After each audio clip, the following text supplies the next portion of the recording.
In 2023, everybody has to improve a skill that is reading skill. So if you're the one who aspires to read a lot of book, in this video I'm going to tell you everything about how you can install this habit simply in your life, and then how you can read every single day in better position, that you can retain a lot of informations, a lot of knowledge, a lot of insights. Hey guys, இந்த video பார்த்துட்டு இருக்க எல்லாருக்கும் வணக்கம். என்னோட பேர் ரயில் state. So இன்னைக்கு இந்த வீடியோல உங்க லைஃப்ல ரீடிங் ஹேபிட்ஸ் இம்ப்ரூவ் பண்றது மூலமா நிறைய விஷயங்கள் மாறும் அப்படிங்கறத நிறைய பேர் பேசியிருப்பாங்க. பட் நம்மளால ரீடிங் ஹேபிட்ஸ் வந்து நம்ம லைஃப்ல இன்ஸ்டால் பண்றது ரொம்பவே கஷ்டமா இருக்கு. நம்மளால உட்கார முடியாது, நம்மளால படிக்க முடியாது. நிறைய complexities will be on the way we try to read. So இன்னைக்கு நம்ம ரீடிங் ஹேபிட்ஸை எப்படி நம்ம வந்து கண்டிப்பாக ரீட் பண்ணணும் அப்படிங்கிற புத்தகத்தை நம்ம ரீட் பண்ணுறது அப்படின்னு தான் பார்க்க போகிறோம். ஸோ இன்னைக்கு உங்க கூட நான் வந்து 5 டிப்ஸ் வந்து உங்க கூட ஷேர் பண்ண போகிறேன். ஸோ இந்த 5 டிப்ஸும் தெரிஞ்சுக்கிறதுக்கு முன்னாடி நீங்கள் இன்னும் ரயில் ஸ்டேட் யூடியூப் சேனல் சப்ஸ்கிரைப் பண்ணிக்கோங்க. கூட இருக்கிற பெல் ஐக்கானை கிளிக் பண்ணி வச்சுக்கோங்க. நிறைய விஷயங்கள் உங்களுக்காக காத்திருக்கு. Tip number 1, buy bulk books. So நீங்கள் பார்த்தீங்க அப்படின்னா ஒரே ஒரு புத்தகம் மட்டும் வாங்கி வச்சுருப்பீங்க அப்படின்னா மொபைல் அப்ளிகேஷன்ஸ் வந்து நீங்கள் பார்த்தீங்கன்னா நிறைய ரீட் பண்ணுறது புக்ஸ் வந்து டவுன்லோட் பண்ணி வச்சிருப்பீங்க. ஸோ அதெல்லாம் நம்ம பார்க்கும்போது நமக்கு நிறைய வந்து டிஸ்ட்ராக்ஷன்ஸ் இருக்கும். ஸோ அதனால் என்ன பண்ணுங்க அப்படின்னா நிறைய புத்தகங்களை வாங்கி உங்கள் வீட்டில் வைங்க. அப்போ தான் படிக்கணும் அப்படிங்கிற ஒரு ஆர்வம் உங்களுக்குள்ள வந்துகிட்டே இருக்கும். ஸோ நம்ம ஒரு புக் மட்டும் இருந்துச்சு அப்படின்னா நம்ம அப்புறமேட்டு படிச்சுக்கலாம், நம்ம நாளைக்கு படிச்சுக்கலாம் அப்படின்னு நம்ம மனசு சொல்லிகிட்டே இருக்கும். நீங்கள் போஸ்ட்போன் பண்ணுறதை நிறுத்தணும் அப்படின்னா நிறைய புத்தகங்கள் வாங்கி உங்களுக்கு முன்னாடி வைங்க. உங்களுடைய ஷெல்ஃபு, உங்களுடைய ரீடிங், நீங்கள் பேசிக்ஸாக நீங்கள் ரீட் பண்ணுவீங்களா அந்த இடத்துல உங்களோட புக்ஸ் வைங்க. ஸோ அப்போ உங்களோட செல்ஃப் என்ன சொல்லணும் அப்படின்னா, இந்த புக்கெலாம் வாங்கணும்ல, நம்ம கண்டிப்பாக படிக்கணும் அப்படின்ட்டு உங்ககிட்ட சொல்லிகிட்டே இருக்கும். Tip number 2, always be reading. So நீங்கள் எங்கெங்கெல்லாம் போனாலும் சரி உங்கள் புக்ஸை உங்கள் பேக்கில் எடுத்துகிட்டே போங்க. நான் பார்த்தீங்கன்னா கடந்த ஒரு 5 வருஷமாக நான் எங்கே போனாலும் சரி ஒரு புக்கு இல்லை 2 புக்கு என்னுடைய பேக்கில் இருக்கும். நான் ரீட் பண்ணது அப்பாற்பட்ட விஷயம். ஸோ மொபைல் அதிகமாக யூஸ் பண்ணாமல் நான் எங்கெல்லாம் போகிறனோ, ட்ராவல் பண்ணும்போது, ட்ரெயினில் போகும்போது, காரில் போகும்போது, பஸ்ஸில் போகும்போது, எங்கேயாவது வெயிட் பண்ணும்போது, bus stop, railway station, so அங்கெல்லாம் பார்த்தீங்கன்னா நான் வந்து புக் எடுத்து படிப்பேன். ஸோ இந்த மாதிரி நீங்கள் படிக்கிறது மூலமா உங்களுடைய ஃபுல் ஆஃப் அட்டென்ஷன் எல்லாமே பார்த்தீங்கன்னா ரீட் பண்ணணும், நம்ம வாழ்க்கையில் ஏதோ ஒரு விஷயத்தை சாதிக்கணும் அப்படின்னு தான் உங்கள் மனசு உங்ககிட்ட சொல்லிக்கிட்டே இருக்கும். ஸோ நீங்கள் எப்போ எங்கே போனாலும் சரி உங்களுடைய புத்தகங்களை உங்கள் கூட எடுத்துக்கிட்டே போங்க. Tip number 3, read relevant books only.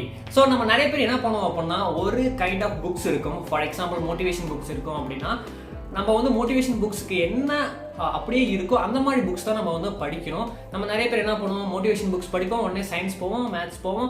So அந்த மாதிரி புக்ஸ்லாம் வந்து நிறைய பேர் வாங்கி வந்து படிப்பாங்க. ஸோ அதனால உங்களுக்கு எதில் இன்ட்ரெஸ்ட் இருக்கோ அந்த புக்ஸை வாங்கி படிங்க. எது உங்களை படிக்கும் போது உங்களுடைய ஆர்வத்தை தூண்டுது, நான் இந்த புக்ஸ் படிக்கணும், இதை நான் தெரிஞ்சுக்கணும் அப்படின்னு உங்கள் மனசுக்கு எது தோணுதோ அந்த மாதிரி புக்ஸ் நிறைய வாங்கி நீங்கள் படிங்க. அப்படி படிக்கும் போது உங்களை அறியாமலே உங்களுக்குள்ள அந்த தூண்டுதல் வந்து வரும். ஸோ அதனால read only relevant books.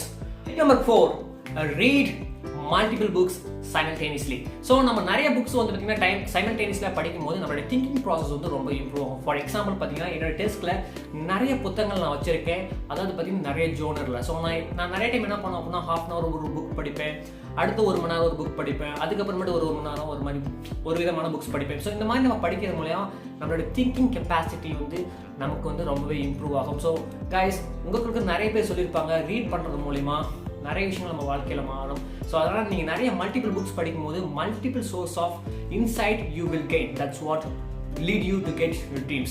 So நான் பார்த்தீங்க அப்படின்னா 4 வருஷத்துக்கு முன்னாடி ஒரு செங்கல் சூளையில் வேலை செஞ்சுட்டு ஒரு பையன் இன்னைக்கு பார்த்தீங்க அப்படின்னா நான் நிறைய கண்ட்ரி பீப்புள் கூட கம்யூனிகேட் பண்ணுறேன், நிறைய பேருக்கு நான் சொல்லிக் கொடுக்குறேன். இது எல்லாமே பார்த்தீங்க அப்படின்னா நான் 5 வருஷத்துக்கு முன்னாடி செங்கல் சூளையில் வேலை செஞ்சுருந்தேன்.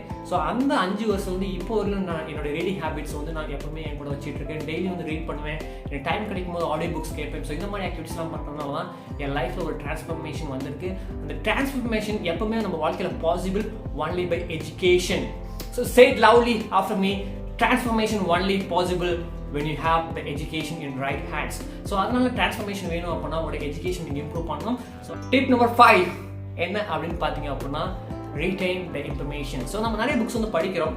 நம்ம படிக்கிற புத்தகங்கள் இருக்கக்கூடிய இன்ஃபர்மேஷன் நம்ம வாழ்க்கையில் வந்து பயன்படுத்தணும். ஸோ நான் சொன்ன மாதிரி என் வாழ்க்கையில் நான் பண்ண மிகப்பெரிய தவறும் அதே பேர் தான். நான் என்ன விஷயங்கள் கற்றுக்கிட்டனோ அதை நான் வந்து கரெக்டாக என் வாழ்க்கையில் வந்து நான் பயன்படுத்தலை அப்படின்ட்டு ஒரு பர்டிகுலர் டைம் ஆஃப் பீரியடில் நான் வந்து யோசித்தேன். ஸோ அப்புறமேட்டு என்ன நான் பண்ணணும் அப்படின்னு பார்த்தீங்கன்னா நான் என்ன படிக்கிறனோ அதை என் வாழ்க்கையில் இம்ப்ளிமெண்ட் பண்ண ஆரம்பித்தேன். ஸோ அப்போலேருந்து என் வாழ்க்கையில் கொஞ்சம் கொஞ்சமாக டிரான்ஸ்ஃபர்மேஷன் வந்துகிட்டே இருக்குது.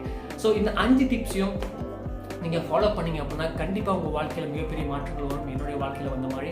ஸோ நம்ம நிறைய பேர் ரீட் பண்ணும்போது ஒரு மிஸ்டேக் பண்ணுவோம். அந்த மிஸ்டேக் என்ன அப்படின்னா, எல்லாரும் இந்த மிஸ்டேக்கை ஃபஸ்ட்டு சொல்லுவாங்க, பட் நான் இந்த வீடியோவில் மட்டும் இந்த மிஸ்டேக்கை நான் எண்டில் சொல்கிறேன். ஏன் அப்படின்னா, இந்த வீடியோ கடைசி வரைக்கும் யாரெல்லாம் பார்க்குறாங்களோ அவங்க மட்டும்தான் நான் வந்து ரீடிங் ஹேபிட்ஸ் இம்ப்ரூவ் பண்ணணும் அப்படின்ட்டு பார்த்துட்டு இருப்பாங்க. நிறைய பேர் ஜஸ்ட் கிளிக் பண்ணுவாங்க, கிளிக் பண்ணிட்டு கொஞ்சம் தூரம் பார்த்துட்டு போயிடுவாங்க. ஸோ நீங்கள் இந்த வீடியோவை இந்த எண்டு வரைக்கும் பார்த்துருக்கீங்க அப்படின்னா, I will appreciate you for becoming the best version of yourself, guys. Thank you so much for watching this video till end. So அதுக்கு முன்னாடி அந்த மிஸ்டேக் என்ன சொல்லிடுறேன். அந்த மிஸ்டேக் என்ன அப்படின்னா, உங்கள் செல்ஃபை ஃபோர்ஸ் பண்ணாதீங்க. இன்ட்ரெஸ்டட் பீப்புள் எது மாதிரி நம்ம கேட்பாங்க கேள்வி, டஸ் இட் ஒர்க், இது வேலை செய்யுமான்னு கேட்பாங்க. ஃபேஷினேஷனாக இருங்க. ஃபேஷினேட்டடாக இருந்துச்சிங்க அப்படின்னா ஹவு டஸ் இட் ஒர்க் அப்படின்னு உங்கள் வாழ்க்கை நீங்கள் கேள்வி கேட்பீங்க.